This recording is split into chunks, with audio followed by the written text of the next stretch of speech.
Hello बच्चों। आज की क्लास में मैं आपको डीओई की तरफ से क्लास 7th का मैथ्स का मिड टर्म का प्रैक्टिस पेपर मिला है सेशन 2022 टू 23 वाला, तो वो कराने वाली हूँ। तो इसका सेक्शन बी हम ऑलरेडी कर चुके हैं। आज हम इसका सेक्शन सी करेंगे जो हमारा लास्ट सेक्शन है। देन हमारा ये पेपर जो है वो पूरा कंप्लीट हो जाएगा। ठीक है, चलिए क्वेश्चन नंबर 10 से देखते हैं फिर जल्दी से यहाँ पर। तो क्वेश्चन में आपसे यहाँ पर क्या कह रहा है, a certain freezing process required that room temperature be lowered from 40 degree Celsius at the rate of 5 degree Celsius every hour. What will be the room temperature 10 hour after the process begin? आपसे कह रहा है एक room temperature एक दे रखा आपको 40 degree Celsius का। ठीक है, हर घंटे ये टेम्परेचर ना 5 डिग्री सेल्सियस से कम हो रहा है हर घंटे। मतलब अगर 1 घंटे बाद आप देखोगे तो 35 हो जाएगा, उसके अगले घंटे बाद आप देखोगे तो 30 डिग्री सेल्सियस हो जाएगा, ऐसे कम होता जा रहा है। अब आपको ये बताना है जब ये प्रोसेस शुरू हुआ टेम्परेचर कम होने का, तो 10 घंटे बाद कितना टेम्परेचर होगा वो आपको बताना है। ठीक है, क्वेश्चन क्लियर हो गया। अब इसको करेंगे कैसे वो देखो। यहाँ सबसे पहली बात तो इनिशियल रूम टेम्परेचर है कितना हमारे पास,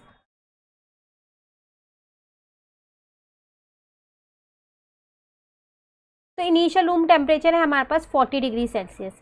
हर घंटे कितना टेम्परेचर कम हो रहा है, 5 डिग्री सेल्सियस का, है ना। तो वो भी हम यहाँ लिख देते हैं, rate of decrease in temperature. तो वो हो रहा है मेरा 5 डिग्री सेल्सियस पर आवर। ठीक है ना। अब आपको क्या बताना है 10 घंटे बाद, तो यहाँ पर आ जाएगा फाइनल टेम्परेचर। तो देखो हर घंटे 5 डिग्री कम हो रहा है, तो 10 घंटे में 50 डिग्री टेम्परेचर कम होगा नहीं होगा। तो फाइनल टेम्परेचर निकलेगा कैसे आपके पास, जो आपके पास ये 40 डिग्री सेल्सियस माइनस 10 इंटू में 5 डिग्री सेल्सियस, तो ये आ जाएगा 40 degree Celsius minus 50 degree Celsius, तो ये आ गया माइनस 10 डिग्री सेल्सियस। इसका मतलब 10 घंटे बाद टेम्परेचर कितना हो जाएगा, माइनस 10 डिग्री सेल्सियस। लिख देते हैं यहाँ, the room temperature 10 hours after the process began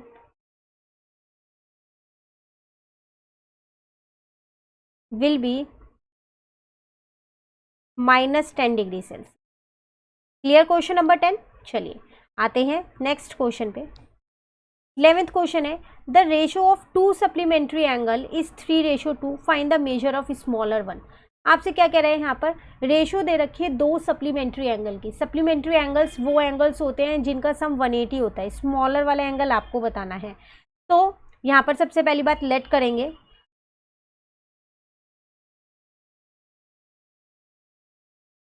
late the angles be 3x and 2x। तो क्वेश्चन के अकॉर्डिंग तो इनका सम 180 होगा, तो ये हो जाएगा आपके पास 5x इजिकल टू 180। यहाँ से x की वैल्यू आपके पास आ जाएगी 36। अब आपको स्मॉलर एंगल बताना है, तो स्मॉलर तो 2x वाला होगा ना, तो 2x, इसका मतलब 2 इंटू में 36, तो कितना आ जाएगा 72 डिग्री। क्लियर। अब इसके साथ चॉइस में एक और क्वेश्चन है, find an angle which is equal to its complement. एक ऐसा एंगल बताओ जो उसके कॉम्प्लीमेंट के इक्वल हो। तो अगर इस क्वेश्चन को हम यहाँ करें, let the angle be x, तो फिर इसका कॉम्प्लीमेंट्री एंगल भी तो x ही होगा क्योंकि वो दोनों तो इक्वल थे ना। तो इसका और कॉम्प्लीमेंट्री एंगल्स होते कौन से हैं, वो दो एंगल्स जिनका सम 90 डिग्री हो। तो इसका मतलब x प्लस एक्स 90 हो जाएगा, तो 2x इजिकल टू 90, तो x आ जाएगा 45 डिग्री। क्लियर। चलिए नेक्स्ट में क्या कह रहा है क्वेश्चन 12 में, the sugar is sold at ₹37 3/4 पर kg, find the cost of 8 kg of sugar. तो यहाँ पर आपको 1 kg शुगर की कॉस्ट दे रखी है और आपको कितनी kg की निकालनी है, 8 kg की। तो कैसे करेंगे इस क्वेश्चन को हम,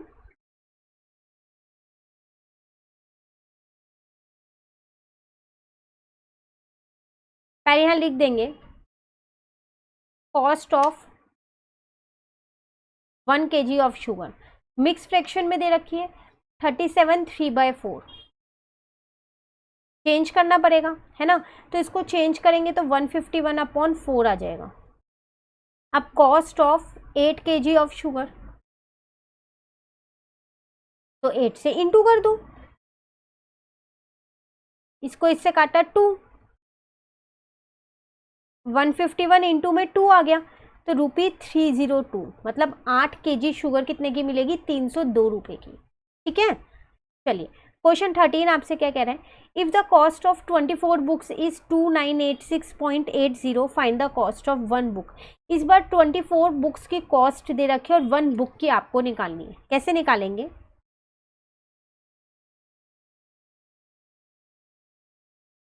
तो कॉस्ट ऑफ कितनी बुक्स थी? 12, 24। कॉस्ट ऑफ 24 बुक्स वो आपको दे रखा था यहाँ पर 2986.80। आपको एक बुक की निकालनी है ना, जब भी बड़े से छोटे पे जाना हो ना तो हमेशा डिवाइड होता है। तो कॉस्ट ऑफ 1 बुक, तो ₹2986.80 डिवाइडेड बाय कितना आ जाएगा? 24। बस डिवाइड कर दो तो 124.45 आपका आ गया, एक बुक की कॉस्ट आ गई। क्लियर? चलिए क्वेश्चन 14 पे आते हैं। कह रहे वेरीफाई करना है, 2 क्वेश्चन से वेरीफाई करना है। तो पहले ये वाला यहाँ पर कर लेते हैं। तो इसके लिए मैं पहले लेफ्ट हैंड साइड ले रही हूँ यहाँ। तो देखो 18 इंटू में यहाँ है 7 प्लस माइनस 3, तो 18 इंटू में अब प्लस माइनस तो माइनस हो जाएगा ना। ठीक है, तो ये हो जाएगा 18 इंटू में 4 आ जाएगा ना यहाँ पर तो मेरे पास। अब आपको क्या करना है, सिंपली इन दोनों को मल्टीप्लाई कर देना है। तो 4 8 से आपके पास क्या होता है? 32, 2 यहाँ 3 यहाँ 72 आ गया। अब राइट हैंड साइड अगर हम यहाँ देखें तो यहाँ है 18 इंटू में 7 एक ब्रैकेट में और प्लस लगा के दूसरे ब्रैकेट में 18 इंटू में -3। ठीक है, अब देखो अगर आप यहाँ पर मैं अगर 18 को किससे 7 से इंटू करके डायरेक्ट लिख दूँ, क्योंकि आपको मल्टीप्लाई करना तो आता है, तो वो हो जाएगा 126 प्लस ब्रैकेट में 18 को अगर मैं 3 से इंटू करूँगी तो 54 आएगा, लेकिन माइनस का आएगा। अब 126 माइनस का 54, तो यहाँ पर आ जाएगा 72। हो गया verify. LHS is equal to RHS लिख देना। क्लियर? अभी एक और पार्ट है इसमें, उसमें भी आपको वेरीफाई ही करना है। तो लेफ्ट हैंड साइड से कर देते हैं पहले, फिर राइट हैंड साइड। तो इसको यहाँ लिख लेते हैं, वहाँ नहीं हो पाएगा ये पार्ट। तो पहले मैं लेफ्ट हैंड साइड ले रही हूँ अपनी।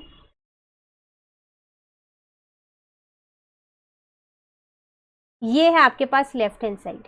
तो -21 ऐसे ही रहने दो, यहाँ आ जाएगा -4 -6। तो -21 इंटू में माइनस का 10 आ गया, माइनस से माइनस कट गया, 210 आंसर।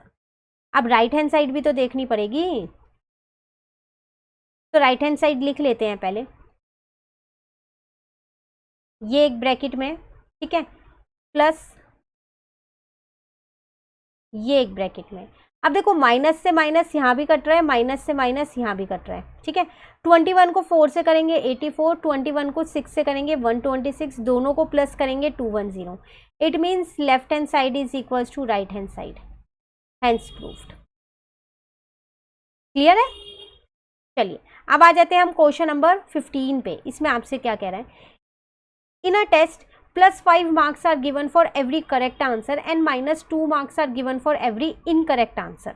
एक टेस्ट हुआ, उसमें 5 मार्क्स दिए जाएंगे अगर आप सही आंसर दोगे और 2 मार्क्स काट लिए जाएंगे अगर आप गलत आंसर दोगे। ठीक है, नॉर्मली अभी आपके एग्जाम में ऐसा नहीं होता कि गलत आंसर दो तो नंबर कटे, बट आगे जब आप हायर स्टडीज करोगे उसमें मिलेगा आपको ऐसा। ठीक है, अब यहाँ कह रहे हैं फर्स्ट में Savita answered all the question, उसने जितने क्वेश्चंस पेपर में सारे क्वेश्चन के आंसर दिए एंड स्कोर 30 मार्क्स दो, शी गॉट 10 करेक्ट आंसर। उसने सिर्फ 30 ही मार्क्स से स्कोर किए पर उसके आंसर कितने सही थे? 10। अब एक आंसर सही होने पे 5 नंबर मिले हैं, तो 10 आंसर सही होने पे 50 नंबर मिलने चाहिए ना, पर उसे मिले कितने? 30।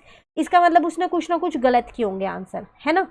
ऐसे सेकेंड वाले में कह रहे हैं जे also answered all the question, एक बॉय है उसने भी सारे आंसर किए क्वेश्चन के एंड स्कोर -12 मार्क्स, उसको नेगेटिव में मार्क्स मिले हैं। दो ही गॉट ओनली 4 करेक्ट आंसर, उसके 4 आंसर सही थे, तो उसके एक आंसर के 5 नंबर, तो 4 आंसर के उसे 20 नंबर मिलने चाहिए थे, पर उसको तो नेगेटिव में मिले हैं। अब क्या कह रहे हैं, how many questions each of them has attempted wrong, तो दोनों ने कुछ ना कुछ गलत अटेम्प्ट किए ना, वही आपको बताने हैं कितने क्वेश्चन क्लियर हुआ? आप देखो करेंगे कैसे। क्वेश्चन नंबर कौन सा है हमारे पास? 15। तो स्टेटमेंट बनानी पड़ेगी थोड़ी। तो सबसे पहले बात तो हम यहाँ लिख देते हैं marks for each correct answer and marks for each incorrect answer. ठीक है, अब फर्स्ट पार्ट सविता वाला करते हैं। नंबर ऑफ क्वेश्चंस करेक्ट, कितने क्वेश्चंस उसके करेक्ट थे 10, उसके अकॉर्डिंग उसको मार्क्स कितने मिलने चाहिए थे? Total marks for correct answer,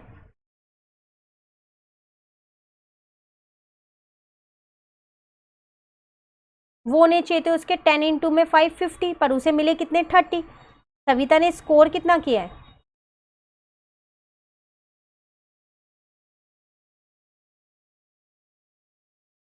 only 30 marks, 20 marks deduct हो गए ना, तो यहां लिखते हैं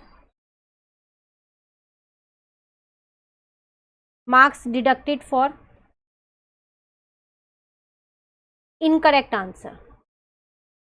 तो इसका मतलब 50 माइनस 30, तो 20 मार्क्स डिडक्ट हो गए। अब number of question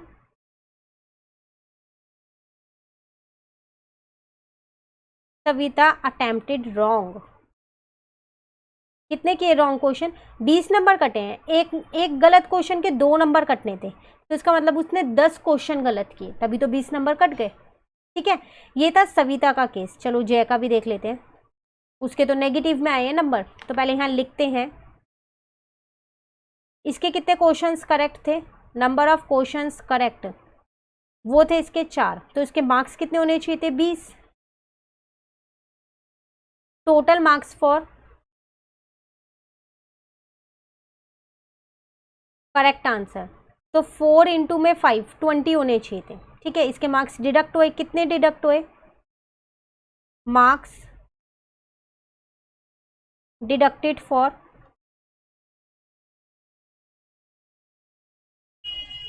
incorrect answer, तो क्या करेंगे 20 में से माइनस करेंगे, वो -12, क्योंकि उसको तो कितने 12 -12 मार्क्स मिले थे ना, तो ये हो गया 20 + 12 32। ठीक है, अब यहाँ आ जाएगा number of questions attempted wrong,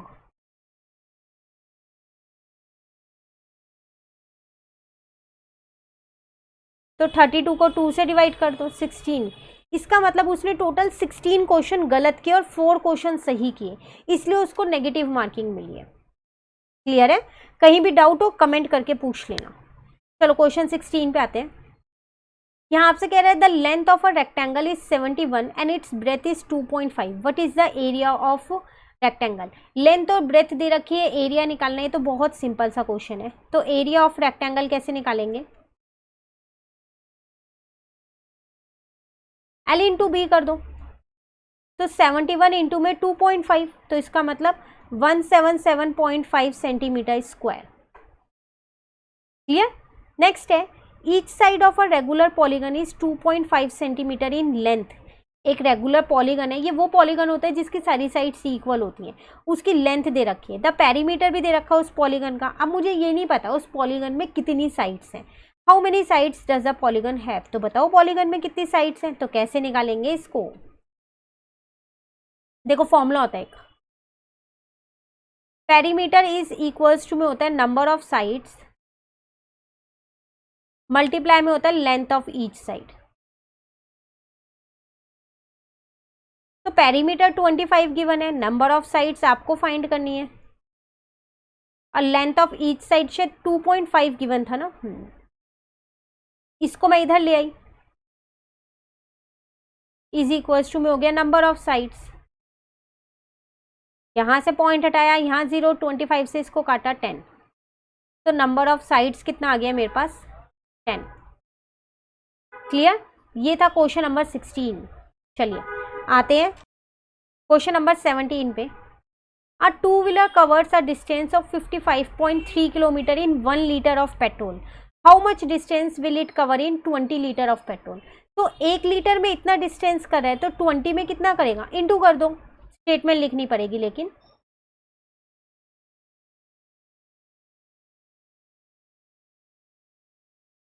distance cover in 1 litre of petrol, तो कितना डिस्टेंस था 55.3 किलोमीटर। ठीक है, now distance cover in 20 litre, of petrol. तो 55.3 मल्टीप्लाई में 20 इंटू कर दो 1106 किलोमीटर आपका आंसर, इतना डिस्टेंस कवर होगा। क्लियर, ये था question 17। Question 18 last question, then paper complete. Draw the nets of the following solids. Nets मतलब इसके जो पार्ट्स जिनसे ये बना हुआ है वो बनाना है। तो ये आपके पास क्या है, ये आपके पास कोन है, तो इसका कैसे बनेगा, यहाँ पर कुछ ऐसा सा बन जाएगा, जब आप जोड़ेंगे तो ये आ जाएगा। ठीक है, ये क्या है, ये आपके पास क्यूब है, तो इसका कैसा सा बनेगा, प्रॉपरली बनाइएगा, ठीक है, पेंसिल और स्केल से। ये गैप्स ना इक्वल रखना, ठीक है। अब ये क्या है, सिलेंडर और है, ये कोई सा भी एक आपको करना है, पर मैं आपको दोनों कराऊंगी। सिलेंडर का कैसे बनेगा,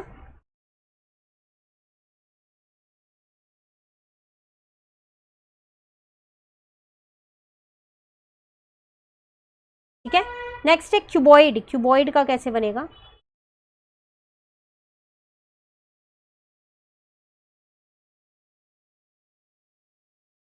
ठीक है ना। फिर बोल लूँ पेंसिल और स्केल से बनाइएगा, बन गया। Clear, complete paper. कहीं भी डाउट हो कमेंट करके पूछ लेना। वीडियो अच्छी लगी तो लाइक ज़रूर कीजिएगा और चैनल को सब्सक्राइब कीजिएगा। Thank you.